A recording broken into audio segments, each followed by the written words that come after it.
Hey, what's up, people? It's John Morris from johnmorrisonline.com here.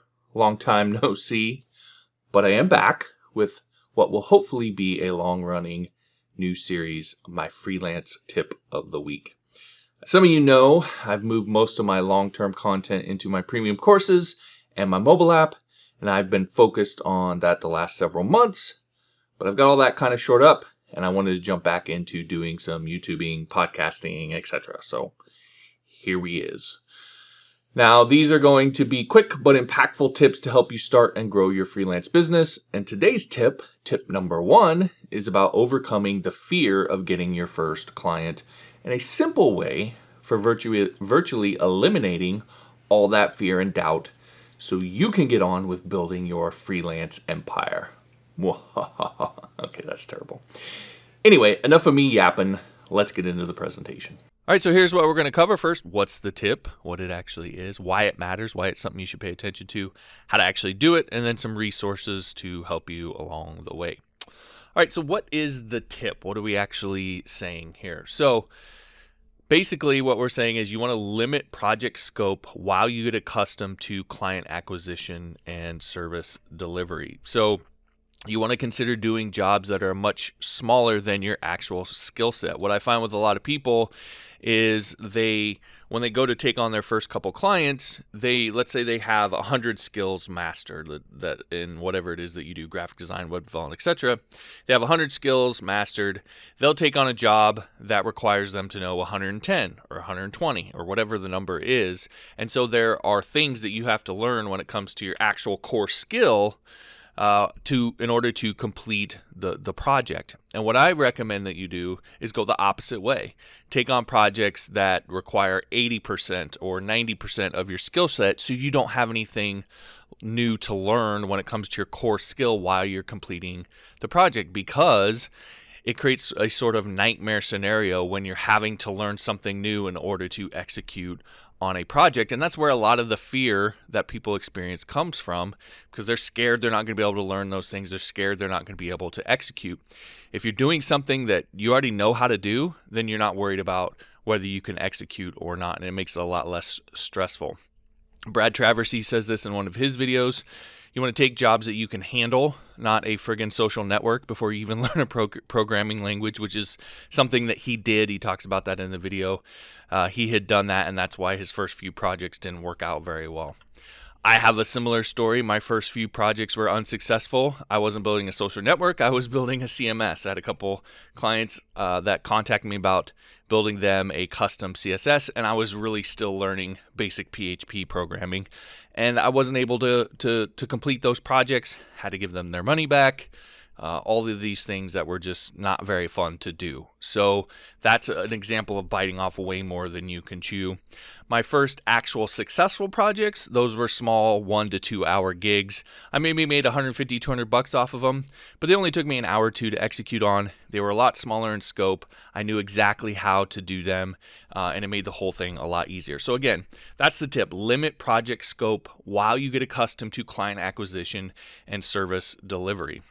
Now, why does this matter? Well, what I find is a lot of freelancers are just scared of that first job. They're scared to take that first job because they feel like they might run into something that they don't know how to do. They're not going to be able to execute. And that's a legitimate fear. That can happen. It happened to me. It happened to Brad. It's probably happened to a bunch of other people. So that absolutely can happen. Now, you can recover from it. It's not the end of the world. But why do that to yourself if you don't have to? Why put yourself through that if you don't really have to? And you don't. So do something that's easy for you to execute on, and that can help you to get over that fear. And the other thing is you're learning client acquisition, service delivery, project management, customer service. You're already learning a bunch of new things with your first few freelance projects. So don't add more to your plate. Don't make it harder than it has to be. When it comes to your core skill, keep that scope limited, and then as you learn all this other stuff, then you can start to expand that scope a little bit. So again, there's just so much for you to learn. Don't add anything more to your plate. And the bigger the project is, the more you have to learn in all of this, and particularly project management and customer service. So keep the scope small until you can get good at this particular skill. Also, another thing, a lot of people don't view freelancing as a skill, but it really is. It's just like your core skill. When you first started, you probably weren't very good at it. You probably, your first couple things that you tried to make, there were a bunch of mistakes, and you look back on them now and cringe and all of that. Freelancing is the same way. It's a skill just like any other. It absolutely can be learned. There's no magic to it, but it's just you have to kind of go through the process. To learn how to do it, you have to do it. And your first couple of clients, you'll probably look back on years from now and be like, oh my gosh, and you'll cringe, but you have to go through that process. So just try to make that process as easy on yourself as you can. And again, a lot of people never start because of this. I talk to a lot of freelancers who are still waiting for that right moment to get started. It's been 2 or 3 years now, and they just never do it because they're scared of that first client and not being able to deliver. Another thing is you can do really well with smaller projects, and they're a lot less stressful as well. So if you think about, I was doing like $150, $200 projects, and they take me an hour or two. Well, if I just did one of those a day, let's say it was $150 projects. If I did one a day, worked an hour or two a day, that would equate to, if I was doing one every single day for a month, that'd equate to anywhere from $450 to $6,000 a month. That's a pretty good start for a freelancer to start off making. So you can still do really well with these smaller projects. Sure, you have to do more of them, but even if you were only doing 2 a day and you were charging $200, that's $12,000 a month. So they can add up really quickly, and they're just a heck of a lot more stressful. In fact, I made an entire video. I'll put it in the little card thing or whatever. I made another video where I talked about specifically how to do this if this is something that you're interested in, and it's a really good way for you to get started freelancing and get your feet wet before you take on the bigger projects. Okay, so let's talk about how to do it. Number one thing, you just sort of need to check your ego / fear of looking dumb when it comes to projects. So what I find with a lot of people, a lot of freelancers, is there's this underneath insecurity about their core skill, right? They're still learning it, so that makes sense. There's nothing wrong with that. But there's this insecurity, and they kind of have this chip on their shoulder, and they want to prove to other people, to themselves, etc., that they can do this. And so they end up biting off more than they can chew in order to try and prove everybody wrong. And the reality is honestly, nobody's really paying attention. It's just you and the client. And the client, they just want their stuff done. So let go of all of that sort of emotional baggage. That's the very first thing that you have to do, is just sort of let that go. There's nobody out there keeping score. There's nobody really paying all that much attention besides you. So just let it go. Make things easier on yourself. Next is you want to look for gaps or holes in existing markets or solutions. So you want to look for things that are missing. Either the need or one is not being filled at all, or it's not being filled very well. So to give you some examples, back when I very first started, and I specifically started working with WordPress, was some of my first few successful projects anyway, there were no page builders. There weren't even theme options. This was many, many years ago. None of that stuff existed. So the gap that I was filling is, if I build a membership site for somebody, 80% of that site they could probably build themselves. But that last 20% of, a custom dashboard or homepage, etc., there were just some few things in there that weren't built into a theme, that they weren't going to be able to build themselves, and it required coding to do. And so I would code those things. I'd build the entire site, but really what they were getting from me was that last 20% where I was coding out these custom pages for them. Then page builders and theme options came along, and now they can kind of do that stuff themselves. There was a period of time where people are still learning how to use tools like Elementor and Divi and so forth. And so me knowing how to use those tools, that was what the gap was. Now a lot of people know how to use those tools, and they're a lot more savvy with them. So that's not really the core value proposition I can offer people, although there are people who will always just pay for stuff to be done for them. Now, what I find is a lot of my clients that come to me, they have very little understanding of site-wide architecture and how to take and put together a membership site or an online course website. And how to do it where it's not really messy. And so a lot of times what I get now is people come to me and be like, hey, I tried to do this myself. It's a complete mess. I need help figuring out how to fix this. And what I'll do is I will usually try to build a new site, but if not, I'll just restructure their existing site and help them to get it in order and clean it up. Now again, I'm building the site from scratch. I'm doing the whole thing, But really what they're after is that understanding of architecture, because I've done this for so long.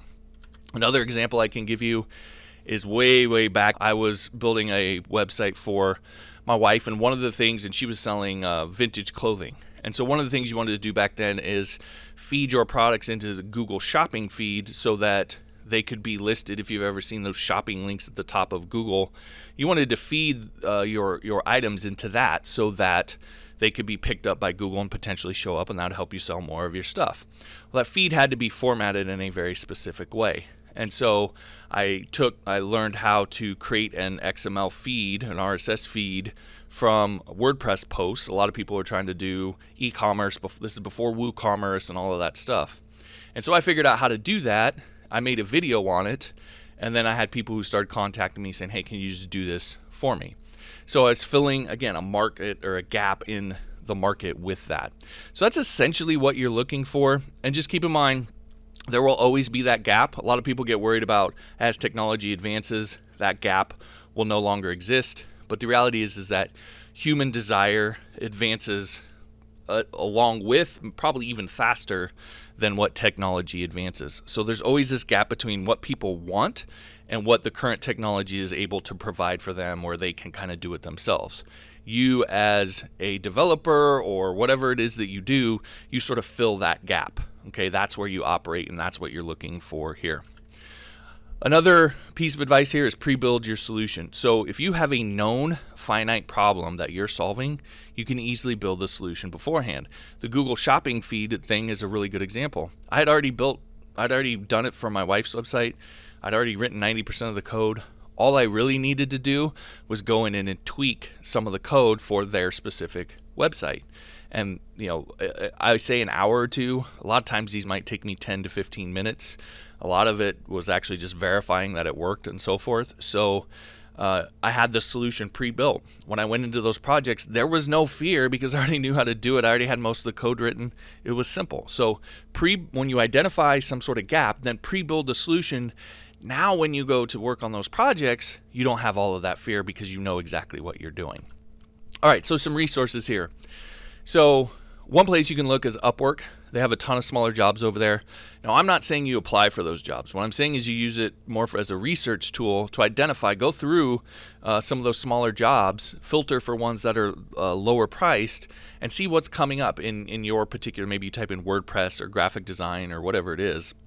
Look for the smaller jobs there and see if you can identify trends, and then start to note, okay, this might be a gap because a lot of people are looking for freelancers to do this for them, and that can start to be something that you offer. Fiverr is another good example. They're virtually all smaller jobs, so you can look in your particular space and start to identify trends, sort of match that with Upwork, and you might be on to something. Now, again, like I said, you don't have to bid on those jobs. Just use them as research to hone on something that you want to do. That said, if you find a gap and then you pre-build a solution, why not go bid on those jobs, right? Why not throw something up on Fiverr if you already know how to do it? You already have the code 90% written. Now you can bid on those jobs with confidence, and you're not scared if you actually get hired. So you don't have to, but hey, why not? So, all right, and then the last resource, shameless plug, you can also go to johnmorrisonline.com. I'll throw a link in the description and download my mobile app. You get over another 9, it's actually probably 10 or 11 hours of additional freelance info now. I just haven't updated the website, but you get a bunch of free training over there for freelance info on delivering for clients, how to get clients, all of that stuff. So if you're wanting to really up your freelance game, again, just head on over to johnmorrisonline.com and download my mobile app. It's delivered, straight to your phone or your tablet or whatever mobile device you want, so you can take advantage of it and listen to it while you're working out, driving in the car, whatever the case may be. All right, folks, that's it. Thanks for watching. We'll talk to you next time.